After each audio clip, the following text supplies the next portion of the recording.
A short time ago, I spoke with Republican Congressman Mike Pence from Indiana and Jeb Hensarling from Texas. They have a new plan to control spending with a constitutional amendment. Take a listen. Gentlemen, welcome back to the show. Thanks, Larry. Time for a spending cap with teeth was your great op-ed piece today. If ever there was an urgent time for it, this is it. But can I just ask you, before we dig into the constitutional spending cap, can I get your quick comments on President Obama's speech today on Obamacare? I'm not sure, Mike Pence, if anything changed. You tell me. Well, I think the speech didn't change anything at all because the president didn't change his position. What the American people heard today was the president doubling down on a government takeover of health care. It sounds like he's willing to sprinkle a few Republican ideas in token form on top of it. But at the end of the day, the president has announced for, I'm sure, reasons that are striking to millions of Americans, that we have to get this done in the next 2 weeks. The time is up. And, you know, when it comes down to the health care choices of Americans, the role of the federal government in those most precious decisions, the American people want us to get it right. They want us to scrap the bill and start over. That's not what we heard from the president today, and I'm sure millions were disappointed. You know, Jeb Hensarling, on Mr. Pence's 2-week deadline, which was in the Obama speech, it seems like the president is really throwing the gauntlet down on reconciliation, a simple majority, Jeb, which the Wall Street Journal this morning called an abuse of power. Right. What are you thinking on the House side about this abuse of power? Well, it is an abuse of power. It is an abuse of what reconciliation was meant to do, which is actually to save money.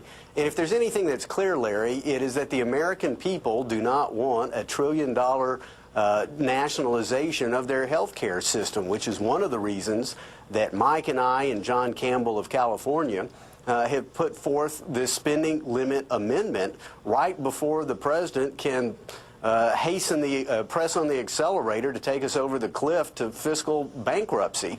And, you know, job number one in America, according to the American people, is jobs.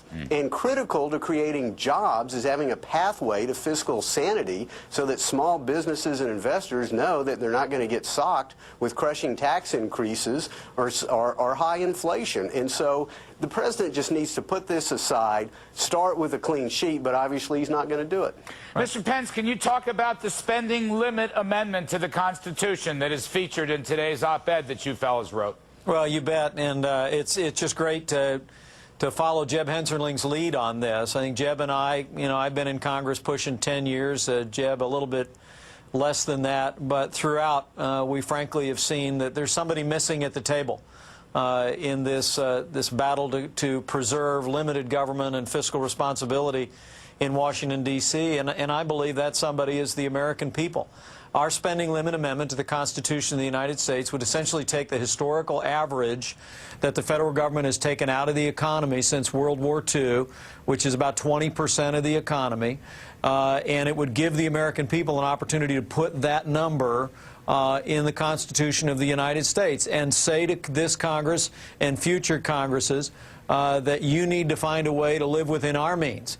Not within your means. And by drawing those lines, I think it will force future Congresses to make choices about priorities, to pursue long-term entitlement reform, and also, Larry, to pursue the kind of policies that will ensure dynamic economic growth in the 21st century. Really lower spending by almost any academic study. Lord help me for quoting an academic. But the reality is, when you look at all these great National Bureau of Economic Research, NBER, Marty Feldstein, people like that, when you look at the IMF studies, when you look at the OECD studies, Mike, everybody says, every paper says, those countries that spend less grow more. Why is it that that thought has been completely lost?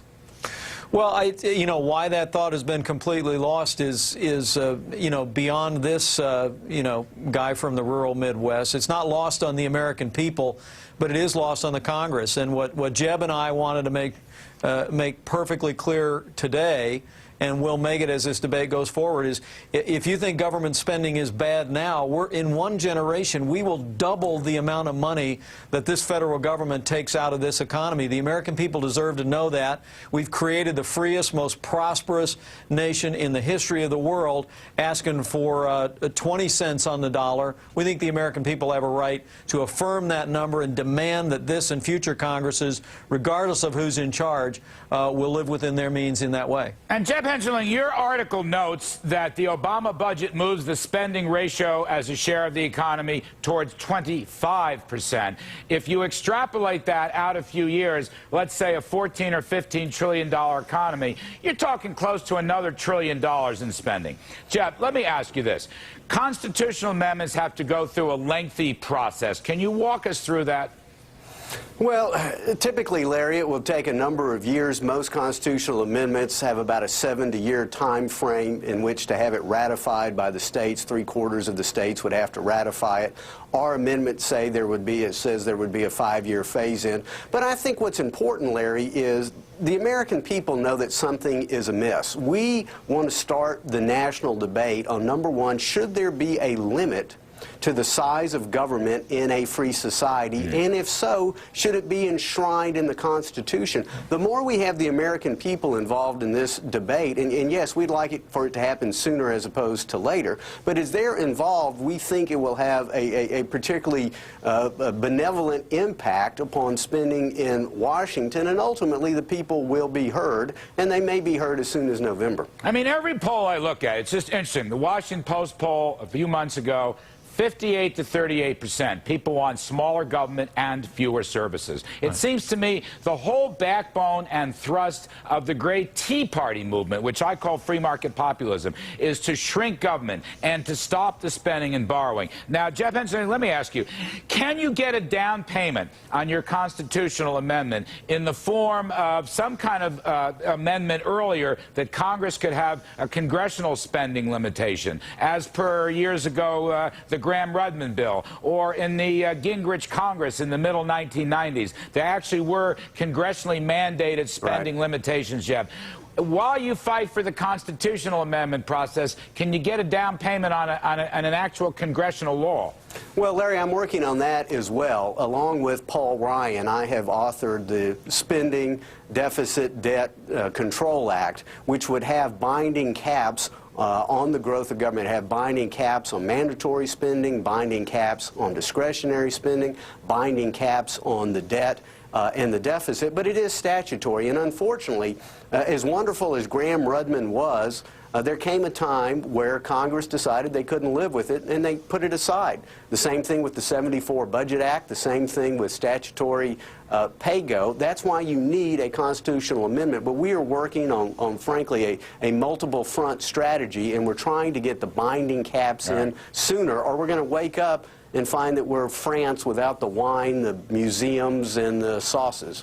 All right, so Mike Pence, I'm going to give you the last word, sir. You know, Jim Bunning couldn't even keep pay-go going for 1 week in the Senate, which I think just blows my mind. Right. You guys note in here, if we don't cut spending, tax rates are going to explode. That's my last question. Well, that's right. And some estimates are taxes are going to have to double just to keep pace with the projected growth of government without Obamacare 2.0, without more stimulus spending. I mean, the reality is that the American people are going to face some pretty difficult choices in the future, either much higher taxes, deep cuts down the road in programs that are important to Americans, or worst case scenario, maybe above all, is inflated dollars, is diluting the currency. Look, we believe that the American people are looking for answers from Washington, D.C. They're looking for a way to take the reins back on spending in Washington. The spending limit amendment, which would limit spending to just 20% of the economy, which is a historic average, is the way the American people can say to Congress, this far and no farther. And judging from some of the response we've been getting from around the country today, a given time, we hope the spending limit amendment is a part of that. But one last part is, you know, what Jeb said is, you know, we give 10 years to allow the states to enact this, and the Congress 5 years for implementation. But remember, the very debate over a balanced budget amendment in the 1980s set the stage for the balanced budgets of the 1990s. You start seeing state legislatures move on this, the Congress debate this 20% spending limit amendment. I guarantee you that the Congress of the United States will get the message from the American people, and it'll have an immediate effect on fiscal discipline and spending restraint. All right, let us hope. That's great stuff, Mr. Mike Pence. Thank you, Mr. Jeb Hensarling. You're both terrific. Thank you, Larry. All right, a spending limit. Boy, there's a great idea.